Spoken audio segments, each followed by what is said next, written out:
बेटा जी, ओ बेटा जी। भगवान दादा अपने आप में एक कॉमेडी आइकॉन थे। भोली सूरत दिल के खोटे, नाम बड़े और दर्शन छोटे। भाई वो जमींदार के साले ये बाप का माल समझा है क्या? 1951 में उन्होंने अलबेला बनाई और ये फिल्म इतनी जबरदस्त पॉपुलर हुई। दर्द जवानी का सताए बढ़ बढ़ के, शोला जो भर के। भगवान दादा की लाइफ स्टाइल बिल्कुल ऐसी थी कि वे सिर्फ आज की चिंता करते थे और कल क्या होगा इसके बारे में वे कभी नहीं सोचते थे। वे यार बाश किस्म के इंसान थे। दोस्तों के साथ पार्टी करना और महफिलें सजाना भगवान दादा को बहुत पसंद था।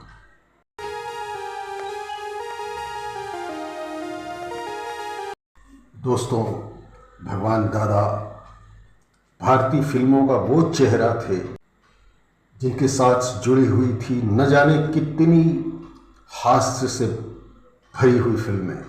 इसी चक्कर में भगवान दादा अपना धन लुटाते चले गए और चूंकि वे चालबाज नहीं थे इसलिए 25 कमरों के बंगले से निकलकर भगवान दादा एक चाल में आकर रहने को विवश हो गए। भगवान दादा मूलतः पहलवान थे। उन्होंने बॉक्सिंग और रेसलिंग का लंबा अनुभव लिया था और 1930-40 के दशक में जब फिल्में बोलती नहीं थी उन दिनों भगवान दादा ने बॉक्सिंग और फाइटिंग पे फिल्में बनाई थी। भगवान दादा ही थे जिन्होंने बॉडी डबल क्या होता है इसका फिल्म इंडस्ट्री को परिचय कराया था।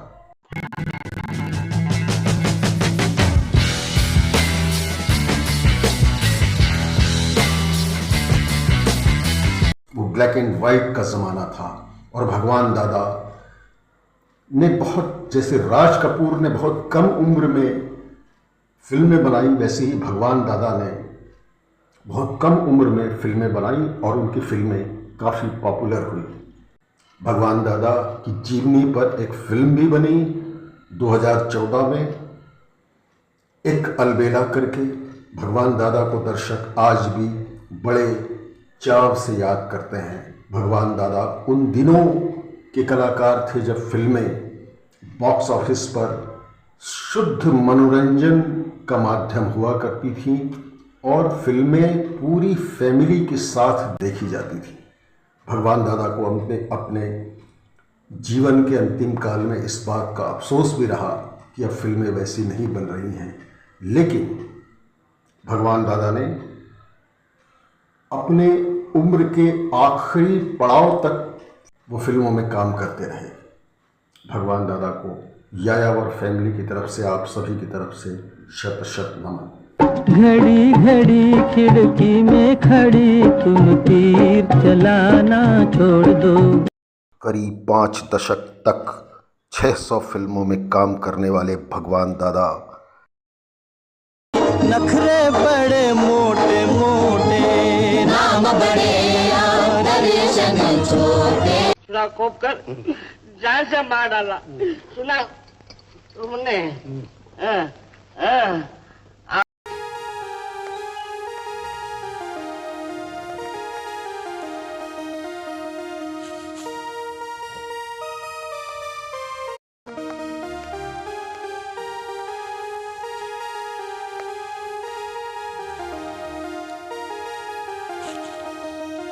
हम सुनते ही तेरा सनम मैं दीवाना हुआ।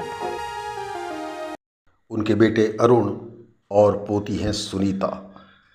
उनका ये कहना है कि भगवान दादा उतनी मुफलिसी में नहीं गुजरे जितना उनके बारे में प्रचारित किया जाता है।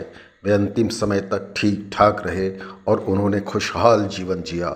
भगवान दादा के बारे में बहुत से किस्से हैं और कहानियाँ हैं, लेकिन ये भी सच है कि अंतिम समय में गरीबी से जूझते हुए संघर्ष करने को मजबूर हुए, लेकिन उन्होंने अपना धीरज नहीं खोया। भगवान दादा को हर महीने फिल्म प्रोड्यूसर्स एसोसिएशन और आर्टिस्ट एसोसिएशन की तरफ से आर्थिक मदद दी जाती रही है, क्योंकि वे बेहद पॉपुलर थे और सिने कर्मचारियों के हक की आवाज़ बुलंद करते थे। दरअसल वे ज़मीन से जुड़े हुए अभिनेता, निर्माता और सच्चे कलाकार थे। भगवान दादा ने कुल 27 फिल्में खुद प्रोड्यूस की और 600 फिल्मों में उन्होंने कई किस्म के रोल किए, जिनमें हवलदार पांडु का रोल कई फिल्मों में किया और दर्शक उनको आज भी हास्य भूमिकाओं के लिए याद करते हैं।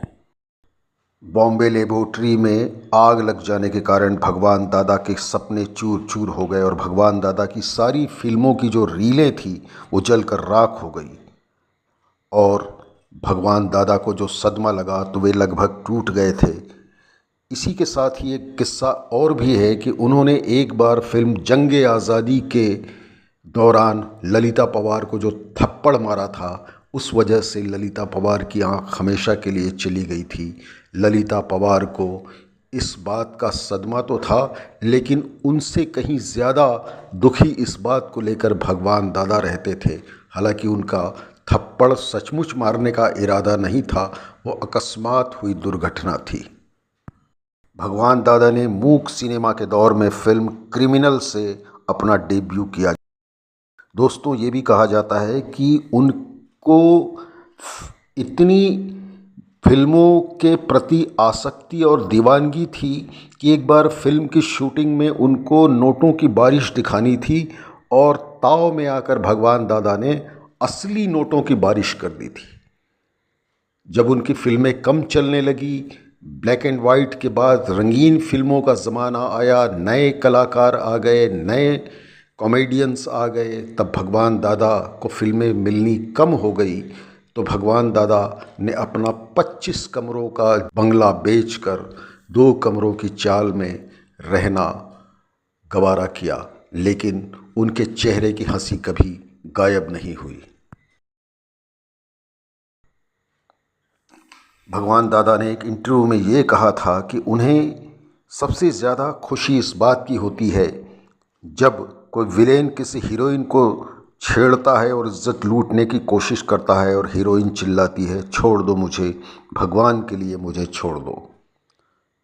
दोस्तों, भगवान दादा जीवन भर लोगों को हंसाते रहे और उनकी फिल्में भी सहज, साफ सुथरे हास्य से प्रेरित हुआ करती थी। उनकी पहली बोलती फिल्म हिम्मत ए मर्दा थी, जो 1934 में रिलीज हुई। इसके बाद भगवान दादा ने बहुत सी फिल्मों में भूमिकाएं की। भगवान दादा दिलीप कुमार देवानंद के दौर में भी उनके बाद सर्वाधिक पैसे लेने वाले महंगे कलाकारों में गिने जाते थे।